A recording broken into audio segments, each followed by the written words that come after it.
پیارے بچوں، باجی سمرین کی طرف سے خوش آمدید۔ آپ سن رہے ہیں دلچسپ کہانیاں۔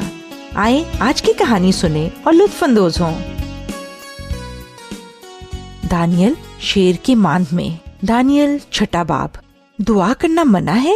خدا دانیل کے ایمان کا انعام دیتا ہے۔ بادشاہ کے ناظم دانیل کو دور کرنا چاہتے تھے۔ کیا تم نے تازہ ترین بات کا چرچا سنا ہے؟ ہاں بالکل، دانیل پوری سلطنت کا بادشاہ کے بعد سب سے زیادہ طاقتور آدمی بننے والا ہے۔ ہمیں کوئی وجہ ڈھونڈنی ہوگی کہ اس کی ترقی روک سکیں۔ یہ کام کرنا کوئی آسان بات نہیں ہے۔ اس کے مذہب کے بارے میں کیا خیال ہے؟ وہ دن میں 3 مرتبہ اپنے خدا کی عبادت کرتا ہے۔ ہم اس کے خلاف ایک نیا قانون بنا سکتے ہیں۔ ہم اسے بادشاہ کے پاس لے جائیں گے۔ اور کس بات کے لیے؟ دانیل نے کبھی بھی ان لوگوں کے ساتھ کچھ نہیں کیا تھا۔ خدا اس کو ملک کے ایک بڑے عہدے پر لے آیا تھا اور اس بات نے دوسروں کو بھڑکایا۔ وہ حسد کر رہے تھے۔ اب جلدی بادشاہ کے پاس جاؤ، اسے ابھی اس نئے قانون پر دستخط کرنے ہوں گے۔ دارا بادشاہ، سارے شہزادوں نے سوچا ہے کہ آئے بادشاہ، آپ کو ایک نئے قانون پر دستخط کرنے چاہیے۔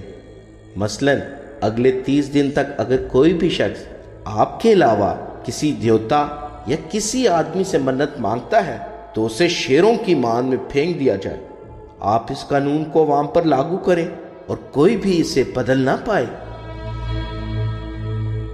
بادشاہ نے ان کے شیطانی منصوبے پر غور نہ کیا اور قانون پر دستخط کر دیے۔ لیکن دانیل کی زندگی میں خدا کا رتبہ سب سے پہلا تھا، اس لیے اس کی زندگی میں اس قانون کی وجہ سے کوئی بدلاؤ نہ آیا۔ اس نے اپنی دعا جاری رکھی اور اس کے دشمن اس پر نظر رکھتے رہے۔ اے دارا بادشاہ، آپ نے ایک ایسے قانون پر دستخط کیے ہیں جو ہر کسی کو اس بات سے منع کرتا ہے کہ آدمی اور خدا سے کوئی دعا نہ مانگی جائے۔ ہاں یہ سچ ہے۔ دانیل ابھی بھی اپنے خدا سے ایک دن میں 3 مرتبہ دعا کرتا ہے۔ ہم نے اسے یہ کرتے ہوئے دیکھا ہے۔ اس کے نتیجے میں اسے شیروں کی خوراک بنا دیا جائے۔ دانیل، بادشاہ دانیل سے پیار کرتا تھا اور اسے بچانا چاہتا تھا، لیکن قانون تو قانون تھا۔ دانیل، تمہارا خدا تمہاری مدد کرے۔ اور پھر انہوں نے اسے شیروں کی ماند میں پھینک دیا۔ بادشاہ اس رات بالکل بھی سو نہ سکا۔ اگلی صبح وہ بے تابی سے شیروں کی ماند کی طرف گیا۔ دانیل، کیا تیرے خدا نے تیری حفاظت کی؟ اے بادشاہ، تو ہمیشہ جیتا رہے۔ میرے خدا نے ایک فرشتہ بھیجا تھا جس نے شیروں کے منہ بند کر دیے، اس لیے وہ مجھے نقصان نہیں پہنچا سکے۔ بادشاہ یہ سن کر بہت خوش ہوا۔ دانیل ابھی تک زندہ تھا اور اس نے حکم جاری کیا کہ دانیل کو ماند میں سے باہر نکالا جائے۔ دانیل کے جسم پر نہ تو کوئی زخم تھا اور نہ ہی کوئی خراش۔ خدا کی طرف سے ایک معجزہ۔ دانیل کو عزت دی گئی اور اس کے دشمنوں کو شیروں کی ماند میں ڈال دیا گیا۔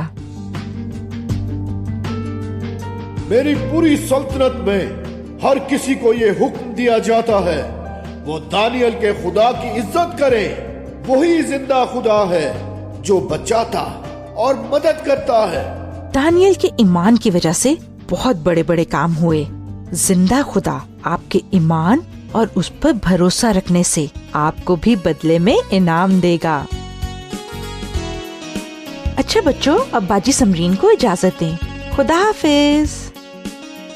مزید معلومات کے لیے آپ ہمیں اس ای میل پر رابطہ کریں، دلچسپ کہانی @gmail.com DILCHASPKAHANI @gmail.com۔